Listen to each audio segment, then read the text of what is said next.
Next we are going to see is about the gross errors.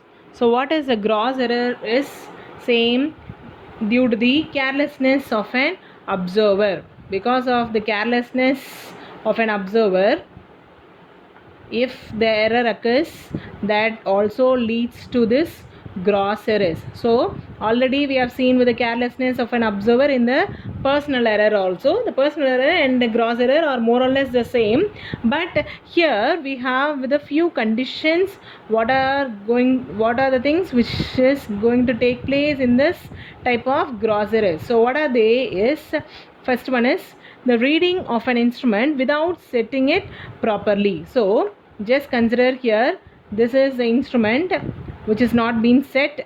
If it is not set properly, what happens is the reading will not be correct. If you are going to take the reading without proper setting of the instrument, so that leads to the gross error. So reading an instrument without setting it properly, if you are going to read an instrument, so that leads to the gross errors. Okay, so this is one type.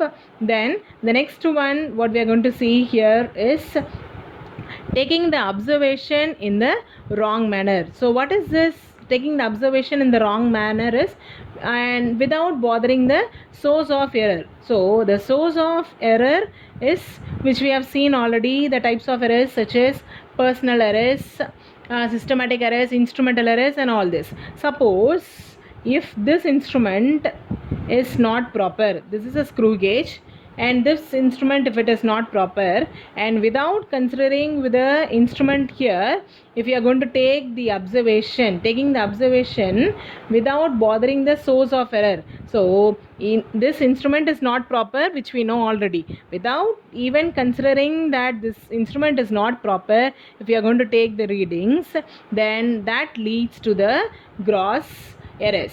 Okay, so this is the second type. Then the third type is reading the wrong observations. So wrong observation is, consider that here we are reading the value as 6.22. Suppose if you are going to take this value to be 6.21. Okay, so if you are going to write this as 6.21, or if you are going to write this as 6.23. Okay, so if you are writing like this, that leads to the reading the wrong observation. So observation which you have got is 6.22, but what you are going to do is you are going to read it wrongly. Okay, so that leads to gross errors. So this is also one type of gross errors. Then the last one which we are going to see here is using wrong values in the calculation. So whatever it is, you have taken the value to be correct, but if you are not going to use that value in your calculation, suppose see here it is denoting as 75, and during the calculation if you are going to use the value to be 74 or 76, anything like that, then that leads to the gross errors. Okay, so these are all the types of this gross errors. I'll say this once again. So gross errors is due to the carelessness of an observer. So what are all comes under gross errors is reading an instrument without setting it properly, taking the observation in the wrong manner without bothering the source of error, reading the wrong observation, and using the wrong value in the calculation. So this all comes under the gross errors. Okay, so next is we are going to see the propagation of errors. So how the errors are propagating. So in this propagation of errors, we are also going to see with different operations, different mathematical operations such as addition, subtraction, multiplication, and division. So let us see this one by one. First we are going to see error in sum of the two quantities. So we are going to add two quantities. Let us take the two quantities to be A and B, del A and del B. So we are having del A and del B be the absolute errors in measuring the two quantities A and B. So measured value of A we are going to write as A is A plus or minus del A. So this is a value of A.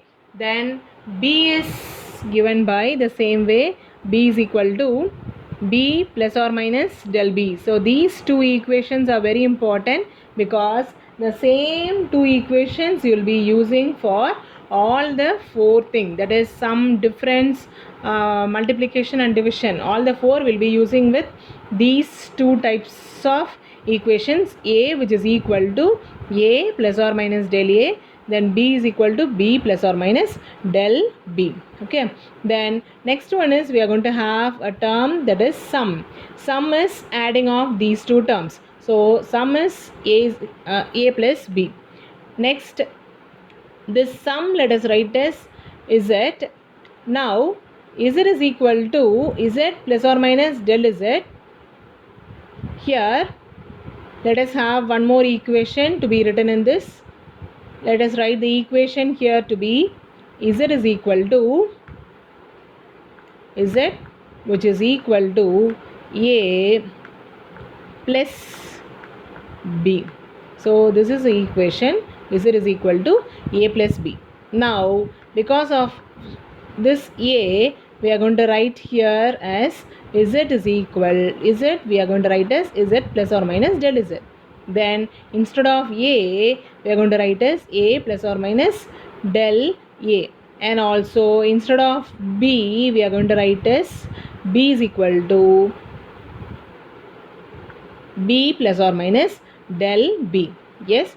So let us consider that we are going to write Z plus or minus del Z, which is equal to A plus or minus del A plus B plus or minus del B. Okay, so this is the equation which we are considering.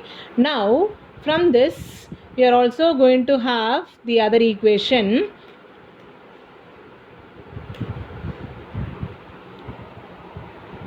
So the equation which we are going to have here is, just split this, removing the bracket here, we'll get A plus or minus del A plus B plus or minus del B.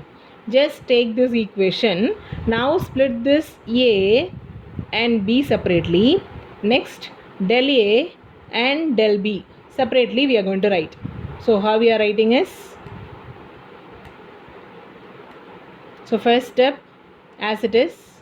Next step, just I am going to bring A plus B and plus or minus del A plus or minus del B. So A plus B separately and del A plus or minus del B separately. So this is how I am going to write. Now instead of this A plus B, so before that, from this term bringing A plus B common. So plus or minus I am taking common outside, remaining as del A plus del B. Now instead of this A plus B, we can also write as Z, because as I have told you already, Z is equal to A plus B. So instead of this term, I am going to write as Z. Next is all the other terms as it is. Okay. So next step is, so see here, this term as it is, Z plus or minus del Z, which is equal to Z plus or minus del A plus del B. Yes. Next step is, just I am going to cancel with this Z as well as plus or minus. So Z plus or minus. Same way Z plus or minus. If I cancel here, the remaining is what? Del Z. So del Z I am writing as it is. Here we have del A plus del B. So del A plus del B I am going to write as it is here. Next is the final one, the maximum possible error. So what is the maximum possible error? Is del Z. So this is the maximum possible error. So this maximum possible error is the sum of the two quantities. So what is the two quantities here?